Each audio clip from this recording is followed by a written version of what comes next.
In Vrindavan, Prabhupada, she actually saw Prabhupada talking to a monkey in monkey language. And she asked Prabhupada, what were you telling him? And he does, like, that he was telling the monkey how the monkey had wasted his past life and how he should go back home, back to Godhead. And the monkey agrees, and Prabhupada gives the monkey some prasadam, and the monkey leaves. That's pretty far out, right? Yeah, it's far out.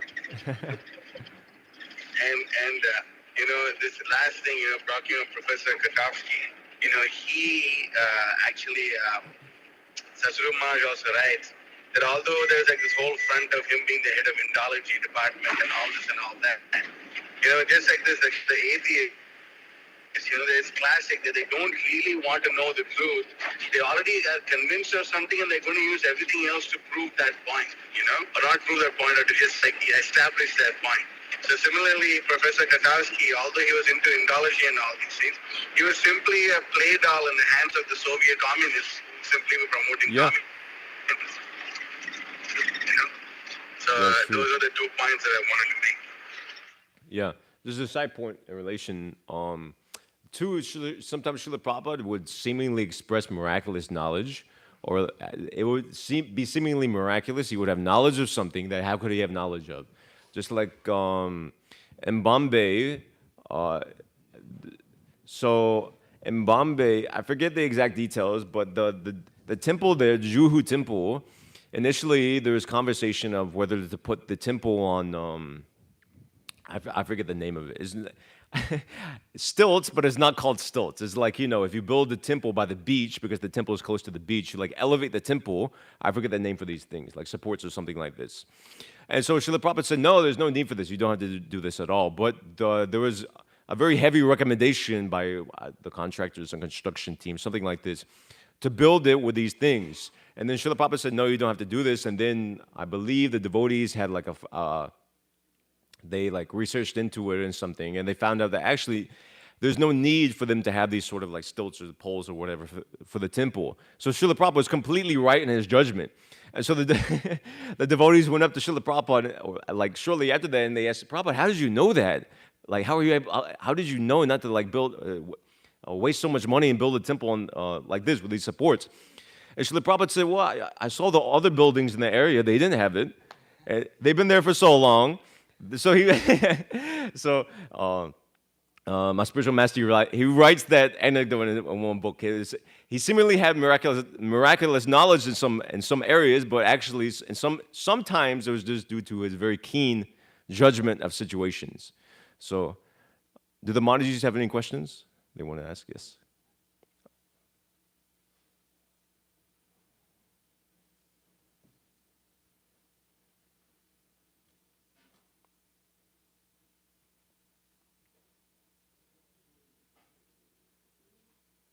You were mentioning about how most religions are dogmatic and seem to be or are more objective than really based in like realization of God. But I've come across, especially with a lot of Christians, especially within my family, where they seem to have some understanding of God as a person. It's just not full realization of like we know of Krishna, of his different qualities. And so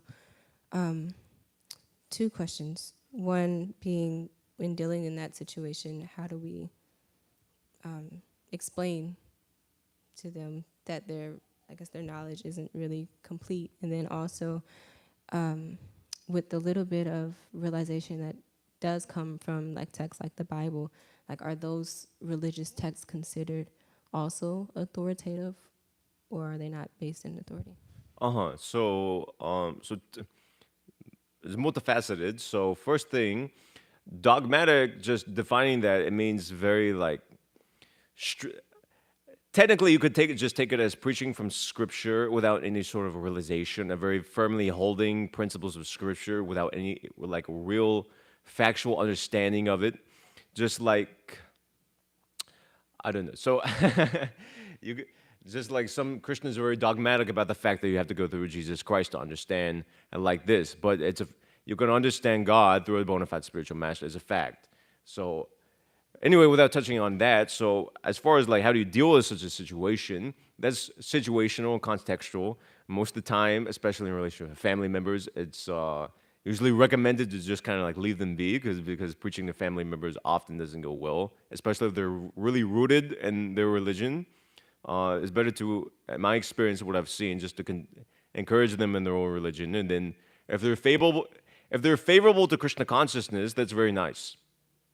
You have to see depending on the situation. Some people, just like previously, I mean, I know people, they were previously Christians, they were looking for God, and then they took up Krishna consciousness. So it really just depends. Srila Prabhupada, often when preaching to Christians, he wouldn't make the point.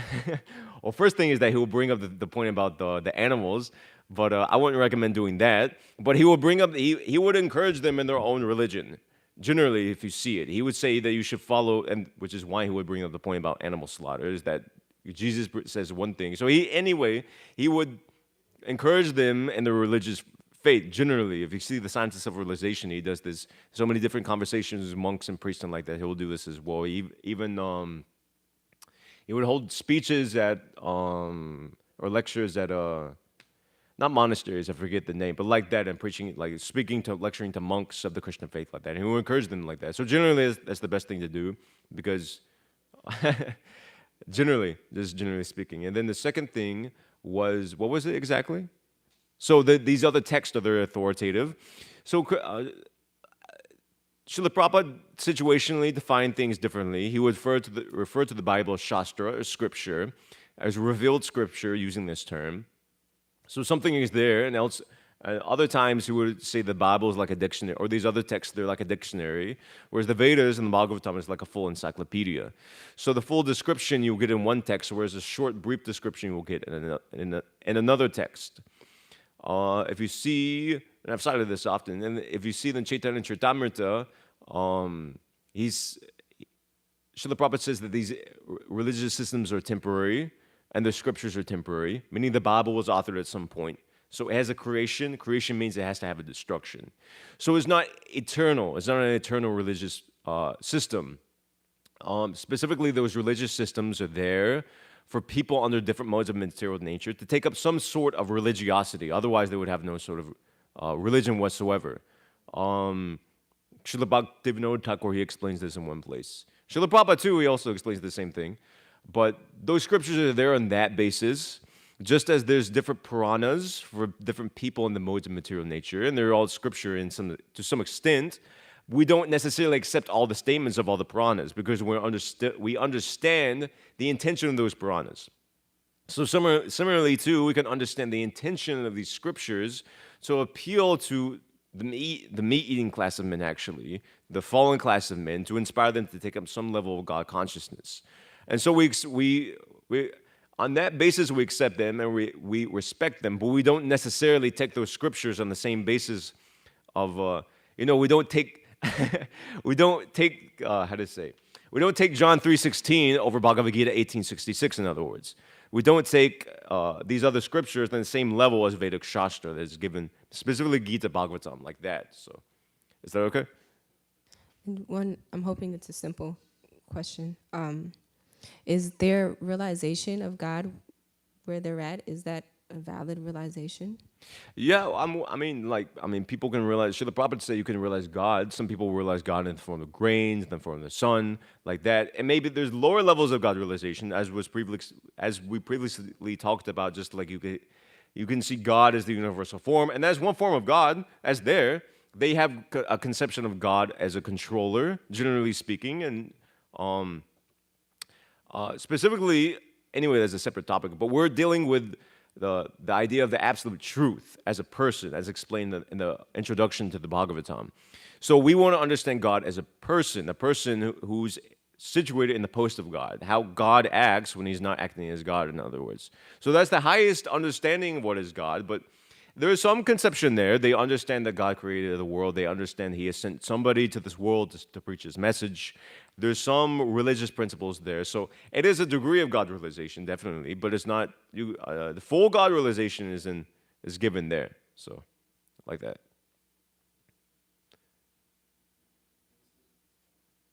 All right, gotta be quick. I was just in, Prabhupada would say like these scientists can't even fully explain, the workings of a frog's leg. Yeah, You that's know, true actually. Yeah. they're coming up with theories after theories, trying to blend the material with the spiritual, to explain the universe. And, we've explored more of space than we have our own oceans. Hmm. So there's just there's a lot missing there. Yeah, there's something called just real quick. There's something called irreducible complexity. Yeah, meaning like no matter how far you boil something down, it's still super complex. So it's like our bodies are really complex. If you look in it, what's it made of cells or like whatever muscles? What's the muscles made of cells, blood cells? What's the blood cells made of like atoms? What are the atoms made of? I don't know, like protons, neutrons. What are those made of? I don't know, quarks or something like that. It just gets more and more complex, actually. So the complexity never stops, despite science trying to like boil it down to something simple. So yeah, okay. Srimad Bhagavatam ki jai, Srila Prabhupada ki jai. Vanchika Prabhu Kripasya ki jai.